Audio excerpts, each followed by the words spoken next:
কিন্তু আওয়ামী লীগ গণমানুষের সংগঠন, আওয়ামী লীগ জনগণের অধিকার আদায়ের সংগঠন, আওয়ামী লীগ জনগণের আর্থসামাজিক উন্নতি করার সংগঠন।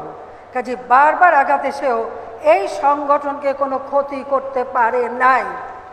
ফিনিক্স পাখির মতো যেমন সেই পুড়িয়ে ফেলার পরেও ভস্য থেকে জেগে ওঠে, এই আওয়ামী লীগ ঠিক সেইভাবেই জেগে উঠেছে।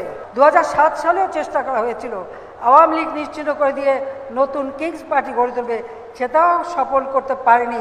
তার কারণ আওয়ামী লীগের মূল শক্তি হচ্ছে বাংলাদেশের জনগণ। আওয়ামী লীগের অগণিত নেতা কর্মী, মুজিব আদর্শের সৈনিক, এই সৈনিকরা কখনো পরাভব মানে না।